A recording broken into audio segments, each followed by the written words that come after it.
इस वीडियो में मैं आप लोगों के लिए रिनीगेड इमोर्टल का एपिसोड नंबर 57 एक्सप्लेन करूंगा। लेकिन इस वीडियो को शुरू करने से पहले ही मैं जानता हूं कि रिनीगेड इमोर्टल की स्टोरी आजकल काफी ज्यादा डिफिकल्ट हो रही है। हो सकता है कि आप में से कई सारे लोगों को कुछ पार्ट समझ ना आ रहे हो, इसलिए मैंने फैसला किया है कि आप लोगों को जो भी चीज समझ ना आ रही हो आज के दिन आप लोग इस वीडियो के कमेंट में करके मुझसे पूछ लेना। मैं कल के दिन एक स्पेशल वीडियो बना दूंगा जिसमें मैं वो सारे के सारे क्वेश्चंस को आंसर कर सकूं, ताकि आपको रिनीगेड इमोर्टल की स्टोरी समझने में जरा से भी डिफिकल्टी ना हो। तो जैसा कि पिछले एपिसोड में हमने देखा कि बुढ़ाऊ शेनमू वांगलिंग को अपने साथ यहाँ बायोन सेट लेकर आया था ताकि वो वांगलिंग को कुछ आर्टिस्टिक कॉन्सेप्शन के बारे में समझा सके। वैसे तो पावरफुल वॉरियर कभी भी किसी जूनियर वॉरियर को अपने आर्टिस्टिक कॉन्सेप्शन नहीं दिखाते, लेकिन बुढ़ाऊ शेनमू के पास बायोन सेट का एक एंसेस्ट्रल स्पिरिट कार्ड था जिसकी वजह से शेनमू जो कहे इन लोगों को करना होगा। और दोस्तों, अगर आप लोगों को आर्टिस्टिक कॉन्सेप्शन का एक सिंपल मेथड जानना है तो मैं इसे एक डोमेन की तरह बोल सकता हूँ। कल के दिन वांगलिंग ने 3 डोमेन्स देखे थे,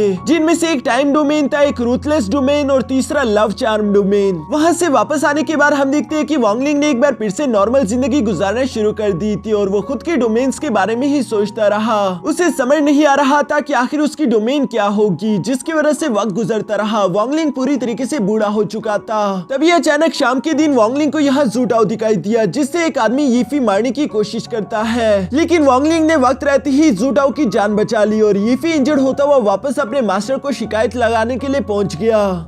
अब आगे तो नेक्स्ट एपिसोड की शुरुआत यहाँ बिल्कुल उसी सीन से शुरू होती है जहाँ यीफी भागता भागता वापस अपने सेक्ट आ चुका था ताकि वो अपने मास्टर से मिल सके। तभी अचानक वहाँ पर सन क्लाउड सेट का मास्टर भी आ जाता है जिनका नाम जाओ वू टाई था। ये देखकर यीफी फौरन से अपने मास्टर की तरफ भागते हुए उन्हें बताता है कि एक आदमी ने कैसे मुझ पर हमला किया, साथ ही साथ उस आदमी ने मेरी इवल स्कल को भी डिस्ट्रॉय कर दिया। यहाँ ये सारी बातें सुनकर वू टाओ अपने डिसाइपल की इवल स्कल को दोबारा से उसकी बॉडी में डाल देता है। साथ ही साथ मास्टर वू टाई यीफी को शांत कराते हुए कहता है कि शांत हो जाओ, मुझे सब कुछ डिटेल में बताओ कि आखिर वहाँ पर क्या हुआ था। जो सुनकर यीफी मास्टर वू टाओ को बताता है कि कैसे मैं प्रिंस के मेंशन पर नजर रख रहा था। तभी अचानक उन गद्दारों में से एक आदमी वहाँ से भागने लगा, जिसे मजा चकाने के लिए मैं उसका पीछा कर रहा था। वो गद्दार भागते भागते एक नॉर्मल इंसान के घर के पास चला गया। मुझे शुरू में लगा था कि वो नॉर्मल मॉर्टल है, लेकिन वो तो एक पावरफुल कल्टिवेटर निकला जिसने मुझ पर हमला करके मेरी इवल स्कल को भी डिस्ट्रॉय कर दिया। ये कहते हुए यीफी इमोशनल होकर कहता है कि मास्टर, अगर मैं वहाँ से अपनी जान बचाकर यहाँ ना आता तो शायद आप मुझे दोबारा देख भी ना पाते।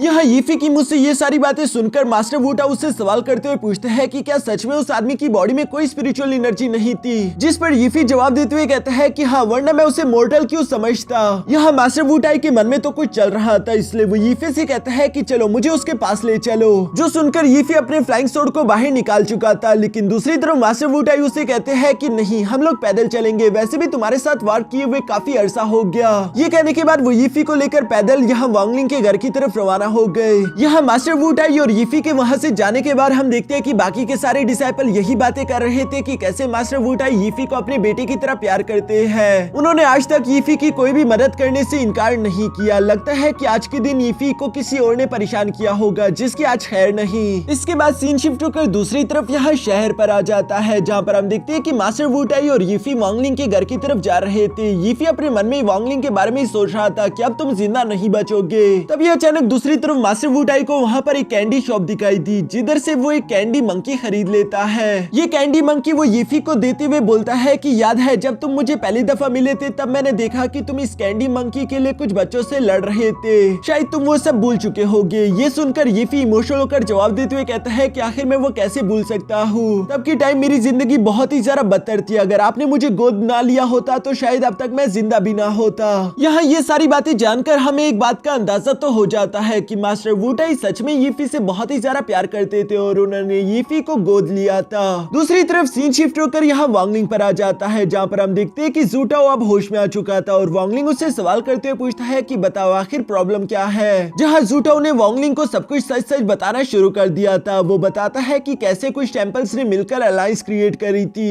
इस अलायंस के रूल्स के हिसाब से अगर किसी को भी ट्रेजर मिलता है तो उसे बाकी के सेक्ट वालों को भी बताना होगा। लेकिन कुछ दिनों पहले क्राउन प्रिंस को एक फर्नेस ट्रेजर मिला था जो कि बहुत ही ज्यादा कीमती था, इसलिए क्राउन प्रिंस लालच में आकर उस ट्रेजर को छुपा चुके थे, जिसके बारे में सन क्लाउड के सेक्ट लीडर मास्टर वू टाओ को मालूम हो चुका था। इसलिए वो क्राउन प्रिंस पर भड़कते हुए गुस्सा कर चुके और उनके गुस्से के सामने तो कोई भी नहीं टिक सकता। इवन कि अब क्राउन प्रिंस चाहे वो कैलिड्रोन वापस भी करने की कोशिश करे, लेकिन मास्टर वू टाओ इसके लिए नहीं मान रहे। उन्होंने क्राउन प्रिंस को जबरदस्ती अपने घर के अंदर कैद कर लिया है और उनसे कहा है कि अगर वो बाहर आए तो वो मारे जाएंगे, जबकि बाकी भी सब लोगों ने क्राउन प्रिंस की मदद करने से मना कर दिया। मैं खुद भी बहुत ही मुश्किल के साथ वहाँ से निकलकर बाहर आया था ताकि मैं आपसे मदद मांग सकूं। यहाँ ये सारी बातें सुनकर वॉन्गलिंग को समझ आ जाता है कि क्राउन प्रिंस ने लालच दिखाई थी, जिसकी वजह से वू टाओ उसे सजा देना चाहता है। यानी कि अगर देखा जाए तो वो लोग कुछ भी गलत नहीं कर रहे, इसलिए वो क्राउन प्रिंस की मदद करने से मना कर चुका। जबकि साथ ही साथ वो ब्रदर वू से कहता है कि अब तुम्हें भी क्राउन प्रिंस का साथ देना छोड़ देना चाहिए, उसे उसके कर्मों की ही सजा मिल रही है। यहाँ ये सारी बातें सुनकर वू टाओ समझ चुका था कि उसे यहाँ से हेल्प नहीं मिलेगी, इसलिए वो वॉन्गलिंग को अलविदा करके वहाँ से बाहर निकलने ही वाला था। लेकिन अचानक वॉन्गलिंग ब्रदर जू को रोकते हुए कहता है कि हमारे पास कुछ मेहमान आए हैं, तुम वापस आ जाओ, क्योंकि वॉन्गलिंग ने जाओ वू टाओ की एनर्जी महसूस कर ली थी। तभी अचानक हम देखते हैं कि यीफी फौरन तेजी के साथ दरवाजा खोलते हुए कहता है कि मास्टर यही है वो इंसान। जाओ वू टाओ भी देख पा रहा था कि उसके सामने वॉन्गलिंग बैठा हुआ है, जबकि साथ ही साथ वो उसके वुड कार्विंग स्टैचूज की तरफ देखता है जिनके अंदर से बहुत ही ज्यादा खतरनाक एनर्जी फ्लो कर रही थी। इसलिए वो समझ गया कि सामने मौजूद इंसान कोई नॉर्मल कल्टिवेटर तो बिल्कुल नहीं, इसलिए वो जज्बाती नहीं हो सकता। बल्कि जाओ वू टाओ शांति के साथ आकर वॉन्गलिंग के सामने बैठते हुए कहता है कि क्या मैं भी तुम्हारे साथ यहाँ ड्रिंक कर सकता हूँ। जो सुनकर वॉन्गलिंग उससे वाइन ऑफर करता है। यहाँ पर थोड़ी सी ड्रिंक पीने के बाद जाओ वू टाओ खुश होते हुए कहता है कि वाओ ये वाइन तो कमाल की है। वॉन्गलिंग उसकी बात सुनकर जवाब देते हुए कहता है कि अगर ये वाइन तुम्हें पसंद आई तो पूरा के पूरा जग तुम पी लो, मुझे इस बात से कोई एतराज नहीं। यहाँ वॉन्गलिंग की ये बात सुनकर जाओ वू टाओ पॉइंट पर आते हुए हंसकर कहता है कि क्या तुम जानते हो कि तुम्हारा कल्टीवेशन लेवल मुझसे सिर्फ एक लेवल हाई है। मैं तो ये देखकर सच में सरप्राइज हो चुका हूँ कि तुम इतनी अच्छी तरीके से मॉर्टल वर्ल्ड में घुल मिल गए। वॉन्गलिंग भी यहाँ पर उसके साथ बातें करते हुए समझ गया था कि जाओ वू टाओ भी सोल फॉर्मेशन लेवल में ब्रेक थ्रू करना चाहता है, यानी कि उसे भी आर्टिस्टिक कॉन्सेप्शन के बारे में समझना है। दूसरी तरफ जाओ वू टाओ यहाँ वॉन्गलिंग से कहता है कि आज के दिन मैंने अपने डिसाइपल की मुझसे कुछ बातें सुनी, उसके बाद ही मुझे मालूम हुआ कि क्योटो सिटी में मेरे अलावा भी एक इमोर्टल है जो कि गॉड लेवल में ब्रेक थ्रू करने के लिए हेवन की अंडरस्टैंडिंग कर रहा है। इसलिए मैं यहाँ पर आया हूँ ताकि मैं तुम्हारे साथ एक छोटा सा कंपटीशन खेल सकूं। क्यों ना हम दोनों कम्पीट करें कि कौन पहले सोल फॉर्मेशन लेवल में ब्रेक थ्रू करके एक गॉड बनेगा।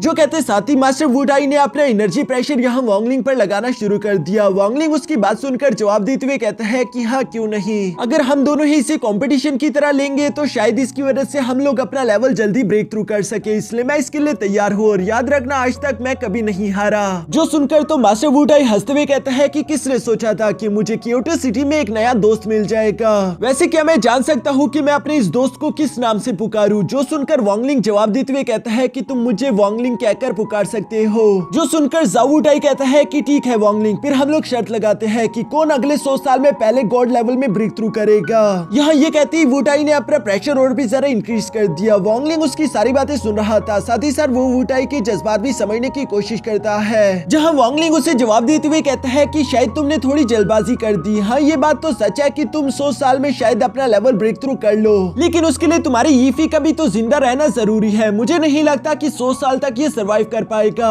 जो सुनकर तो मास्टर जाओ वू टाओ को काफी ज्यादा गुस्सा आ गया। ब्रदर वो भी हैरान होते हुए अपने मन में सोच रहे थे कि आखिर ये वॉन्गलिंग क्या कर रहा है। वो जानता भी है कि जाओ वू टाओ अपने डिसाइपल यीफी से कितना ज्यादा प्यार करता है, लेकिन फिर आखिर इस तरह की बात करने की उसे क्या जरूरत। लेकिन दूसरी तरफ मास्टर जाओ वू टाओ अपने मन में हैरान होते हुए सोच रहा था कि वॉन्गलिंग तो काफी ज्यादा काबिल निकला। सिर्फ इसने एक ही नजर में पहचान लिया कि कैसे मैं टीचर फादर रिलेशनशिप में आर्टिस्टिक कॉन्सेप्शन सीखने की कोशिश कर रहा हूँ। दोस्तों अगर आप लोगों ने नोट किया हो तो मास्टर जाओ वू टाओ यीफी के टीचर है, साथ ही साथ वो उसके साथ बहुत ही अच्छे से बिहेव कर रही है जैसे कि वो उसका फादर भी हो। ये एक रिलेशनशिप है टीचर फादर एंड डिसाइपल का, जिसे मास्टर जाओ वू टाओ अच्छे से गहराई के साथ समझने की कोशिश करे और शायद यही उनका आर्टिस्टिक कॉन्सेप्शन होगा। अगर उन्होंने इसे पूरी तरीके से परफेक्टली मास्टर कर लिया तो उसके बाद वो अपने लेवल को ब्रेक थ्रू कर पाएंगे। लेकिन हाँ अंत में मास्टर जाओ वू टाओ को अपने सबसे ज्यादा प्यारी चीज यानी कि यीफी की कुर्बानी देनी होगी। बेशक मास्टर जाओ वू टाओ को यीफी के लिए काफी ज्यादा प्यार होगा, लेकिन अपने प्यार को इस तरीके से कुर्बान करने की वजह से उसे रूथलेस की डोमेन मिल जाएगी। मास्टर जाओ वू टाओ यहाँ वॉन्गलिंग की आंखों में देखकर समझ गया था कि वॉन्गलिंग को उसके हर एक राज के बारे में मालूम है। साथ ही साथ वो उसके प्लान को भी सिर्फ एक ही नजर में पूरी तरीके से समझ गया। ये सब जानते हुए मास्टर ज़ावू टाओ फुरन से खड़े होते हुए वांगलिंग की तारीफ करके कहते हैं कि तुम तो काफी ज्यादा समझदार निकले, अब तो तुम्हारे साथ कंपटीशन करने में और भी ज्यादा मजा आएगा। साथ ही साथ वो ब्रदर जू से कहते हैं कि जाओ, मैंने तुम्हारे क्राउन प्रिंस को माफ किया,